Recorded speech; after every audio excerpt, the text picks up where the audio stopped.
Hey everybody, what's up? How's it going? Me, Robin, doing another video for Magic 2015, and today I'm going to share with you guys. I got a couple requests for this deck, so I'm going to show you guys this deck. If you guys watched, I think it was one of the last couple videos, it might have been the last video I did for Magic. I played a white-blue deck that had a control in it, and since I've played that deck, I've had a lot of people ask me, like, you know, I said if you guys want, I'll do a deck guide for it, and if you guys wanted it, I could. And you guys said, well, I got a couple people, you know, asked me for this deck guide, so I'm going to show you guys this deck guide. And like I mentioned before, this deck is still in the works. There's not like there's still a lot more. You could change it up quite a bit. Now, as I go through the cards, I'll let you know what cards you could take in and take out, and other things you could do. So let's get started here. We're going to get started with our land count, because land's important now in 2015 since you can put whatever you want in it. So for lands I think we're running a total of 22 lands. Might seem a little bit low for a control deck, but bear with me. We got 4 of the gates. Now the gate, pretty interesting card. It comes into battlefield tapped, which isn't the best, but I mean, it's not the worst. Like ideally you want to get one on turn 1, right? Like your starting hand so you can drop one down on turn 1. It's tapped, you can't play anything anyways, not a big deal. But the problem is when you get it on turn 3, you have no mana. You know, you have 3 mana, you draw it, then you can't draw your 4th drop on turn, you know. It kind of just screws up your whole, your ramp a bit, but, I mean, worst case scenario, it does give you 1 plains and 1 blue. And that is really important, especially for a dual color deck, so it's worth it. It can be annoying, but you just gotta remember to play it early. I got an equal split down the middle, 9 plains and 9's island, and so far I've had very few problems with my mana. Very few. I mean, it's pretty good. I never had too many big issues. There's always that chance you're gonna get mana skewed. Sometimes it's the way Magic works, but anyways, let's get on with the deck here. So the theme of this deck is counters and kind of stopping your opponent from executing his game plan. So the first card we have here is a white card. We're gonna go over the white cards first, I think, since I don't think you can. Yeah, okay, we'll go for white cards first. So God's Willing is the first card I got.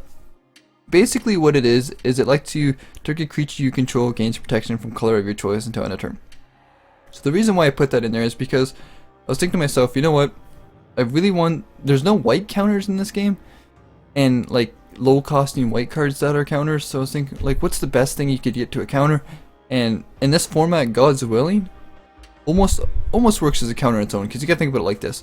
Like whenever your opponent like activates ability, like it's more of a counter to like a removal or something like that. So it's not like you can't counter a spell, but like you can kind of like be like, hey, look, no, you're not killing my creature. Like it works in that sense. It gets better than nothing, you know. It is works in a sense. There's also, what was the other one? Let's see if I can find it here. There's also this one, Cloud Shift. Exile target creature you control, then return to the battlefield under your control. That would work if you had like a battle cry kind of sort of thing, but we don't really have that going here, so I kind of thought, well, there's no point in having it. So the God's Willing, it's kind of, I'm not sure about it. I threw it in there. I have 3 for now. Like I said, I'm not sure. Got him in there for now because I couldn't think of what else to put in there. But that's how it is for now. But you could switch it with maybe some low costing creatures or something. I don't know. I just put that in there because it seems to have helped out.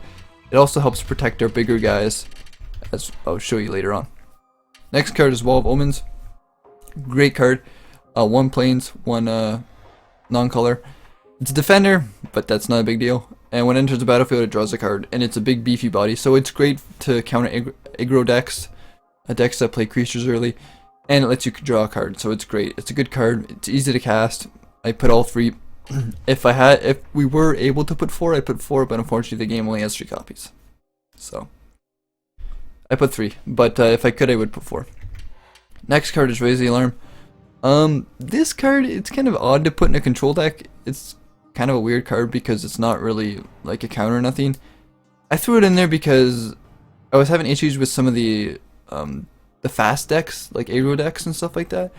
and I kind of put it in there just to make sure I get like some of those early defenses.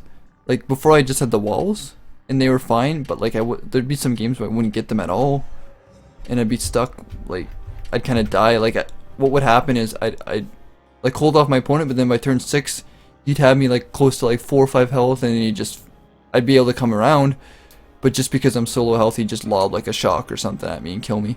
So I added 2 of these in here just to get some early attackers going, just to get some chump blockers, that kind of thing going. Again, you could take it out to put something else if you feel fit, like any other 2-drop. I don't know, like there's a couple other cards. But for me it works pretty good. I like it. We have it in there. Next card up is Arrest. So what Arrest is basically, it's basically a 3 mana spell that basically just locks down a card. Since there's not a lot of removal in this format, it's hard to get creatures off the board, especially for low costing mana. So Arrest it's pretty good. I mean, like, you gotta pay attention though, because you gotta read the description, because it says creatures can attack or block, and its activated abilities can't be activated. So that's not mana abilities. Activated abilities is when a creature taps. That's what an activated ability is. So if you slap on an opponent's creature that can tap, it can't tap anymore and use its ability. But if it's a mana cost ability, it can still use that mana ability. So that's something to pay attention to. I have 4 just to, again, help control the early game, help to lock it on like a big guy or something like that. It works pretty good. Solemn Offering, good card because it helps destroy target artifact or enchantment. You gain 4 life, gives you life. It's good. I had 2 of them originally, but I found that a lot of people aren't running a lot of artifacts in this format. Like I just don't see a lot of artifacts. Enchantments, I do see enchantments here and there, and that's pretty much what it's, I'm using it for. So I put 1 in there at least for the life gain, just in case, since we do have a lot of card draw, 1 seems to work pretty good. The Baneslayer, of course, it's a big guy. I put it in there just like to have some big creatures later on, because the whole point of this deck is to stop your opponent's early game, lock them down, and play some, take over the late game, and then play your big guys and really take over the board. And Baneslayer is just, it's incredible. It's a really good card. So we put that down, and like I mentioned before, the God's Willing helps you keep this guy alive. So that's why I kind of put them in there. Good card, and I never have trouble casting it with the 2 planes, because like I said, the lands in this deck seem to work really good. I never have issues. Next card is Think Twice. Think Twice is 2 mana, instant, draw a card. So I know you're thinking 2 mana instant, it's not that great, draw a card, whatever. Wouldn't you rather just put something else in its place? Yeah, but here's the thing: it draws you a card, and it has flashback ability. So you can pay 3 mana to cast it, and it's an instant. So the whole point of control deck is to really maximize your mana. So like if it's my opponent's turn, and he knows I'm playing a control deck, or he sees blue, right? He's gonna think control, right? And I have 3 mana tapped, and he's like, okay, I'm not gonna play creature because he might cancel it or something like that, right? So he holds off his turn, he passes the turn. Now, let's say at his end step, where he can't cast any creatures, I can cast this because it's an instant, so I can draw a card. So like it's a failsafe, like lets you maximize your mana every turn. So like if I don't play a cancel, I can still play this and draw a card. I'm ahead. It's a great card. It's really underrated. I put 4 of them in there. It's a really good card. You want to have it in any kind of control deck, especially in this game. I would put it in there. Negate. Basically, it's counter target non-creature spell. It's more useful than you think, because again, it helps you protect. There's not, like I said, there's not a lot of removal in this game. It helps you kind of protect your guys and stop anything big from happening. It's 1 island and 1 non-color, which is great, easy to cast, and I put 4 of them just because there's not a lot of counter spells in this game, so you got to put them in there. Next is Nullify, counter target creature aura spell. It's the same thing. I mean, like, I know what you guys are thinking, like, there's gonna be a situation where, oh, I wish I had Nullify, I wish I had Negate, and like it does happen sometimes, but from my experiences, I kind of usually I have one or other in the hand, and I'm going to show you later on how I kind of, took away that chances of that happening. So I put 3 of them in there because, again, we want to have a lot of counter spells. Chasm Skulker. It's a squid horror, 3 mana. Whenever you draw a card, put a 1/1 counter. Great card. A lot of card draw on this deck. It works really good. It's a 3-drop, not expensive. When it dies, put X/1/1 blue squid tokens with Island Walk on the battlefield, where X is the number 1 +1/+1 counters. So if he has 3 to 4 counters on him and your opponent kills it, because he's probably going to have to once it gets big, you get 4 tokens that have Island Walk, which you can either attack if he has an island, or you can use for chump blockers. It's a good card. If you could put more on this deck, I might put like maybe 1 more, but fortunately the game only lets you put 2. Good card, put it in there. Dissolve. Here's why I put good dissolve. So it's basically a cancel. It's a better version of a cancel. And I put 3 of them in there just to kind of help offset these guys. So like, let's say if I have one of these in my hand, so maybe I can counter a non-creature spell, but maybe what if I wanted to counter a creature spell? It just increases my odds of maybe I'll have a dissolve too. So like, okay, well, I can use dissolve next turn or something like that. It kind of just helps stop the odds of these cards. You're not getting the one you need, but then dissolve kind of makes up for it, because maybe I'll have a dissolve with it, you know, with one of the other ones. It just helps, I find, really good, and it's been pretty good. So that's 5, 6, 7, 8, 9, 10. That's 10 counter spells. That's a lot of counter spells. I know, but it seems to be working for me. You could probably take 1 or 2 out, like if you don't want to run so many, but I like to make sure at least I get a couple. Tauron Sky Summoner, great card for 4 mana. Whenever you cast instant or sorcery spell, put a 2/2 blue drake. Obviously, you know, it's great. There's so many instant sorcery spells. He gets out of control if your opponent can't kill him. Usually you win. Like, it's, try to protect him if you can, but he's pretty good. Next, Inspiration, 4 mana, instant, draw 2 cards. Again, we'll bring in the whole theme of making sure you maximize your mana. You know, like if you have 4 untapped mana and he doesn't play anything his turn and there's nothing to cancel, you play Inspiration, you draw cards, you get ahead. I put 2. You could probably put 3 if you wanted to.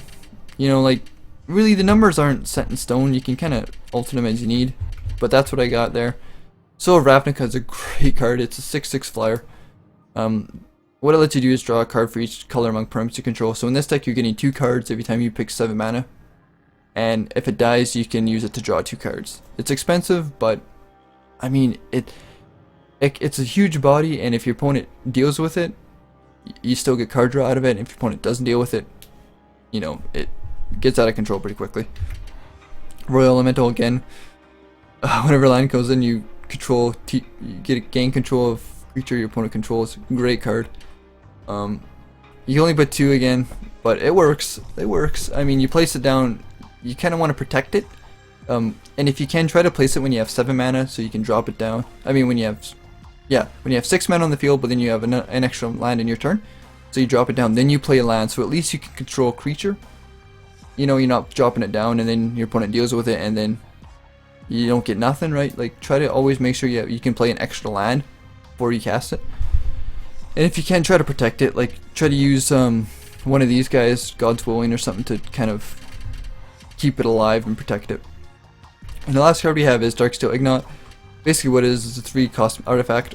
It's indestructible and add 1 mana of any color to your mana pool. I think I ran 2 when I first made this deck, but 2 was it was too much. Like, I didn't need the extra mana, so I just put 1 as the extra mana. It's a good card. I like it. Seems to be pretty good. And another thing is to note is it comes into the battlefield untapped, so you can play it on turn 3. Then you have 1 mana. Play on turn 4, you have 2 mana. So pretty cool.